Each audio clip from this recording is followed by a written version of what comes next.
بسم اللہ الرحمن الرحیم۔ اسلام ہماری ہر معاملے میں مکمل رہنمائی کرتا ہے، لیکن ہم خوشی اور غمی کے موقع پر بجائے اسلام سے رہنمائی لینے کے اپنی نفسانی خواہشات اور ماحول معاشرے کو دیکھ کر بہت سارے مسائل میں افراط و تفریط کا شکار ہیں۔ شریعت نے جن کاموں کا حکم نہیں دیا وہ ہم کرتے ہیں، ان کو لازمی سمجھتے ہیں، اور جن کاموں کا حکم دیا ہے وہ ہم نہیں کرتے۔ یہ نکاح اور شادی کو دیکھ لیں، یہ ایک آسان عمل ہے، اور نکاح نام ہے نکاح ینعقد بالایجاب والقبول، ایجاب و قبول کا دو لفظوں کے ساتھ بولنا اور ساتھ گواہوں کے اور مہر کا مقرر کرنا۔ ہمارے ہاں اس ایک سنت کو اتنا مشکل بنا دیا گیا ہے کہ آج کا نوجوان بچہ اور بچی نکاح کرنے سے پہلے سوچتا ہے، اس کے والدین سوچتے ہیں اتنے اخراجات ہیں، اتنے مسائل ہیں، کیا یہ نکاح ہو سکتا ہے، اتنے پیسے چاہیے۔ حالانکہ شریعت کے اندر یہ جو ہمارے ہاں خرافات ہوتی ہیں، ان کا اسلام سے مہندی کی جو رسم ہے، اس کا اسلام سے شریعت سے کوئی تعلق نہیں ہے۔ اور ایسے ہی منگنی ہے، یہ شریعت کے اندر نہیں ہے۔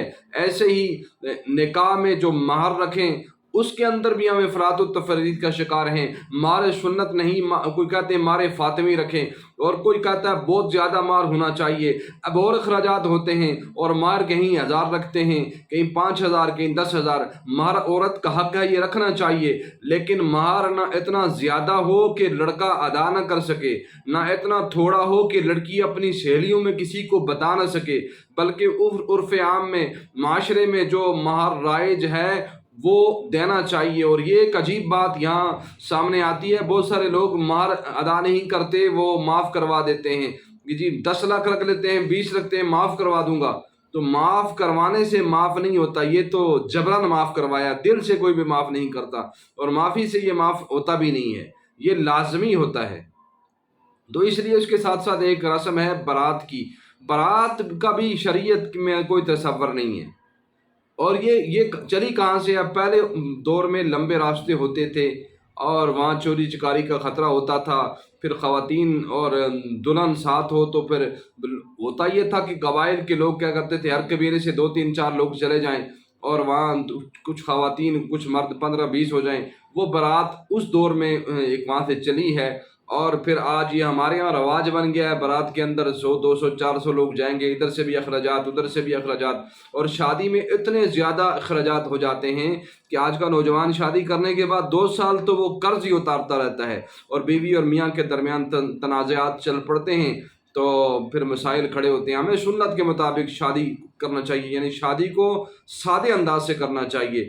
مسجد کے اندر نکاح ہو، اور وہاں مہر جو ہے بہت کم رکھا جائے، مناسب رکھا جائے، اور جوارے تقسیم ہو جائیں، اور بندہ اپنے استطاعت کے مطابق خرچے کرے۔ ایسا نہیں کہ 5 10 20 لاکھ قرضہ اٹھائے اور ساری زندگی پریشان، ٹینشن، میاں بیوی کے درمیان بھی اختلاف اور لڑائی جھگڑا، فتنہ فساد، اور پھر بہت ساری بچیاں ہیں وہ جہیز کے لیے پریشان ہوتی ہیں، ان کا لوگ شادیاں نہیں کرتے، حالانکہ یہ مرد جو ہے یہ کوئی جہیز کوئی فرض نہیں ہے۔ اور ظلم یہ ہے کہ لوگ عورتوں کو ان کا حق نہیں دیتے، ان کا حصہ نہیں دیتے، ان کو جہیز دے کر ترخا دیتے ہیں۔ جہیز نہیں، بیٹی کو وراثت میں حصہ دو۔ اس طرح بہت سارے مسائل ہیں، انشاءاللہ اس پر وقفے سے ہم ڈسکس کرتے رہیں گے۔